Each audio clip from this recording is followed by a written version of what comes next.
Madame, Monsieur, bonjour et bienvenue sur Vox Africa. Je suis Fanny Wegscheider. Votre point quotidien sur l'actualité africaine et internationale, c'est tout de suite dans Vox Flash.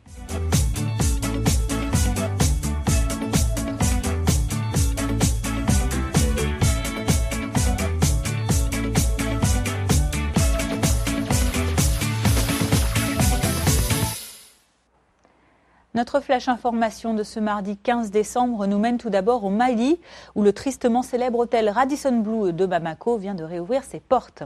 Depuis la prise d'otage du 20 novembre dernier, qui, on vous le rappelle, avait fait 21 morts, des travaux ont été entrepris afin de rouvrir cet établissement au plus vite, mais surtout pour effacer les stigmates de cette attaque revendiquée à la fois par Al-Qaïda au Maghreb islamique et par son allié Al-Mourabitoun.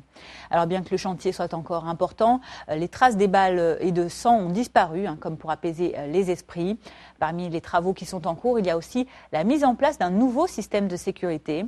Portail métallique à l'entrée et à la sortie du bâtiment, scan bagages, contrôle de voitures, bureau de sécurité, surveillance ou encore murs rehaussés. C'est le dispositif qui a été décrit par le directeur de cet établissement haut de gamme, Gary Ellis. Et l'hôtel Radisson Blu de Bamako accueillera donc ses nouveaux clients dès ce mardi.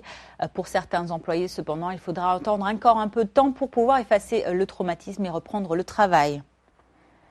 Restons en Afrique de l'Ouest, où un inventeur a pris le pari de créer une marque automobile made in Ghana. Près d'Accra, Kwadwo Safo Kantanka fait un peu figure de savant fou. Après avoir fabriqué une voiture commandée par une montre en or, des robots parlants, une télévision contrôlée par la voix ou encore un prototype d'hélicoptère de combat, eh bien ce riche pasteur qui possède 137 églises consacre désormais ses ateliers à la fabrication de 4x4. Ces bolides Kantanka sont sur le marché depuis le début de ce mois de décembre. Les pick-up et les SUV de la marque à l'étoile ghanéenne s'achètent entre 16 500 et 32 000 euros. Alors hormis quelques composants clés comme les vitres, les pneus ou encore les étriers de frein commandés à l'étranger, tout le reste de ces véhicules est fabriqué au Ghana. Le tableau de bord est en boiserie de forêt locale et les sièges en cuir sont fabriqués à Koumassi, dans le centre du pays. Et avec l'aide de ses 250 ouvriers, eh bien cet inventeur ghanéen compte bien développer l'année prochaine des berlines plus abordables afin de toucher le marché local avant de s'attaquer aux cars et aux minibus. Nous vous le disions hier, le troisième changement de ministre des Finances en Afrique du Sud en à peine 5 jours a semé un vent de panique dans les marchés financiers, avec comme conséquence la chute du cours du rand, la monnaie nationale. Hier, le nouveau ministre, Pravin Gordhan, a tenté de rassurer les marchés sur la manière dont il va travailler. Je vous propose d'écouter cette déclaration. Nous allons agir de manière fiscalement responsable. Nous allons seulement dépenser l'argent que l'on a, et nous allons le dépenser à mesure que l'on en gagne davantage. La question est, comment en gagne-t-on davantage? La seule manière, c'est ce que j'ai déjà dit, développer l'économie, élargir l'assiette fiscale, réduire les niches fiscales ou augmenter les taxes. Et il n'en demeure pas moins que cette valse des ministres des Finances a provoqué une chute des cours du rand à son plus bas niveau historique. Pour cet économiste sud-africain que vous allez découvrir, pire encore, une tendance à la baisse sur le long terme ne peut pas être évitée. Écoutez. Les investisseurs étrangers n'aiment pas ça du tout, parce que ça détruit la confiance qu'on avait créée dans le système financier et le système bancaire en Afrique du Sud comme destination pour investisseurs. Un importateur peut souhaiter acheter des produits à un certain prix, en dollars ou en euros, et soudainement, en un jour, il voit que le prix a augmenté de 8 ou 10%. Vous ne pouvez pas gérer un business de cette façon, qui engloutit la marge que vous espérez empocher. Ça peut vous mettre dans le rouge. Je pense que le rand est dans une tendance à la baisse sur le long terme. Il ne chute pas en continu. Ce que nous voyons, c'est 3 pas en arrière, 2 pas en avant. Et il y a des fortes chances que cela se produise, mais que l'on ne s'y trompe pas. Nous ne sommes plus dans un grand pays industriel ou minier. Donc, nous allons avoir des difficultés face au rand qui continue de chuter, en espérant que ce soit à une vitesse moindre, mais cela ne peut pas être évité. Dans le Zimbabwe voisin, une nouvelle mesure du gouvernement fait débat. Afin de renflouer les caisses de l'État, les autorités viennent de décider de taxer les églises. Regardez ce reportage. Les églises, refuges sacrés pour se rapprocher de Dieu, mais aussi pour échapper au fisc. Le gouvernement zimbabwéen ne l'entend plus ainsi. Il veut taxer les lieux de culte pour renflouer l'administration. Un projet qui laisse les pasteurs incrédules.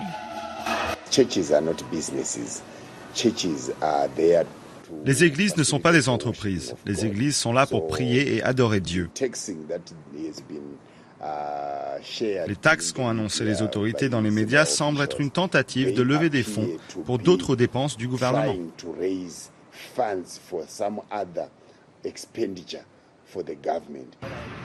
Une décennie de crise économique a vidé les caisses de l'État. Payer les fonctionnaires est devenu compliqué. Cette année, le Trésor public a trouvé de nouvelles cibles.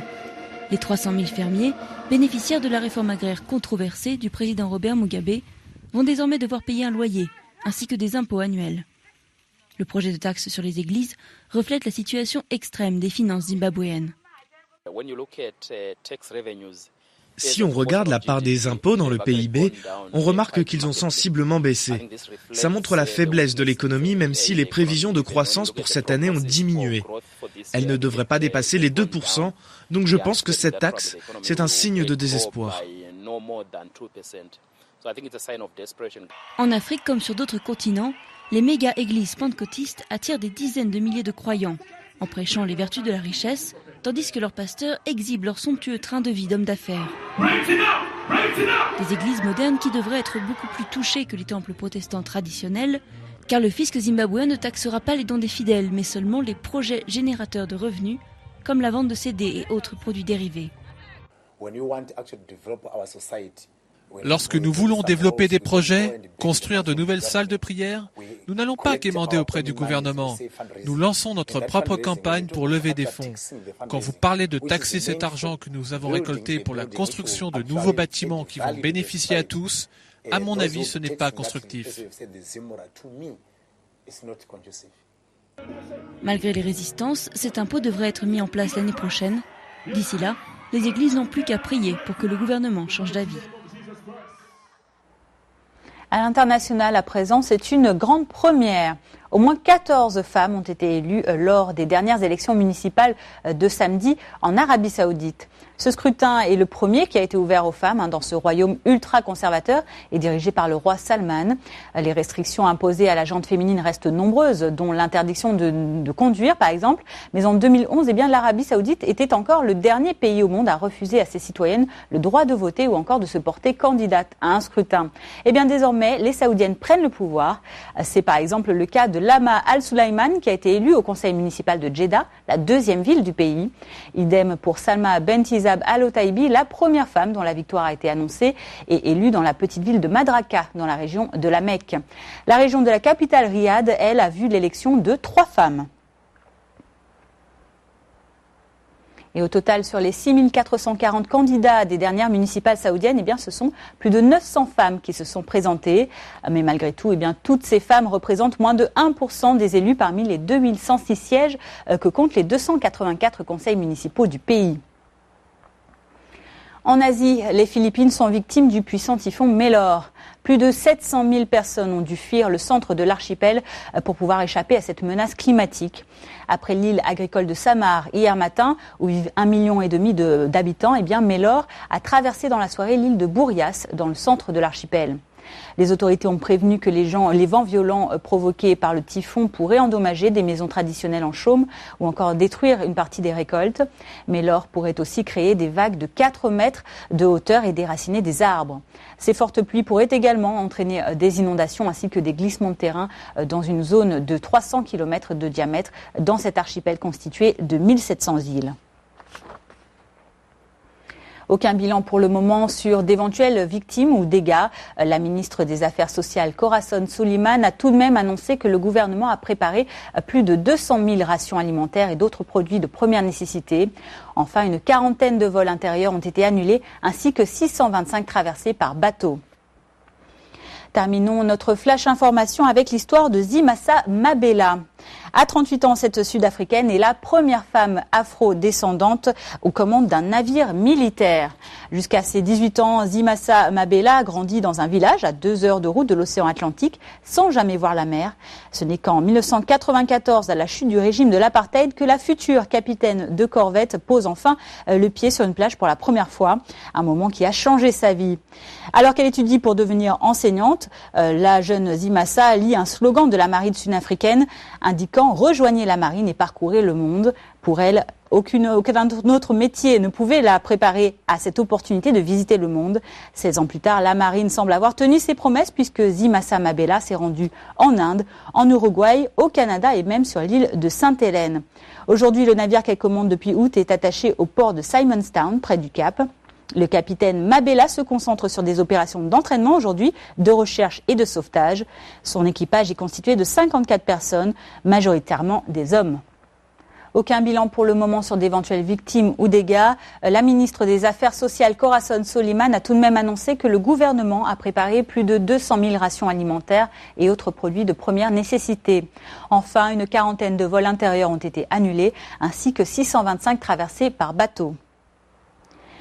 Terminons notre flash information en Afrique du Sud, à la découverte de cette capitaine de corvette et de son histoire, Zimasa Mabela. À 38 ans, cette Sud-Africaine est la première femme afro-descendante aux commandes d'un navire militaire. Mais avant ça, jusqu'à ses 18 ans, Zimasa Mabela, qui a grandi dans un village à 2 heures de route de l'océan Atlantique, n'avait jamais vu la mer. Ce n'est qu'en 1994, à la fin du régime d'apartheid, que la future capitaine de corvette pose un pied sur la plage pour la première fois.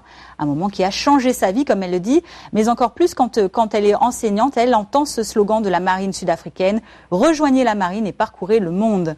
16 ans plus tard, c'est chose faite. La marine semble avoir tenu ses promesses et Zimasa Mabela s'est rendue en Inde, en Uruguay, au Canada et même sur les îles Sainte-Hélène. Aujourd'hui, le navire qu'elle commande depuis août est attaché au port sud-africain de Simonstown, près du Cap. La capitaine Mabela se concentre sur des opérations d'entraînement, de recherche et de sauvetage. Son équipage est constitué de 54 personnes et formé d'une majorité d'hommes. Je vous propose d'écouter l'histoire de cette capitaine de corvette dans la marine. Vous allez voir, elle a encore plein d'ambition. J'aimerais encourager les autres femmes à avoir assez de courage et de ne pas penser que c'est un monde d'hommes comme tout le monde le voit. Tout le monde peut arriver là où je suis et je pense que d'autres femmes peuvent même faire mieux. J'arrive à trouver un équilibre entre ma famille et mon travail parce que j'ai un système de soutien très fort de ma mère et de mon mari. Lorsque je ne suis pas disponible ou lorsque je suis en mer, je ne suis pas inquiète en sachant qu'ils s'occupent bien des enfants. J'aimerais être impliquée dans l'entraînement afin que je puisse assister dans l'organisation, afin de le mettre au niveau qu'on aimerait. Et également, si j'ai l'occasion de commander un bateau plus grand, ce serait un plus pour moi. Voilà, c'est la fin de ce Vox Flash du mardi 15 décembre. Merci à vous de l'avoir suivi. Je vous donne rendez-vous demain, mercredi, pour votre point quotidien sur l'actualité. En attendant, je vous souhaite une excellente journée. À bientôt.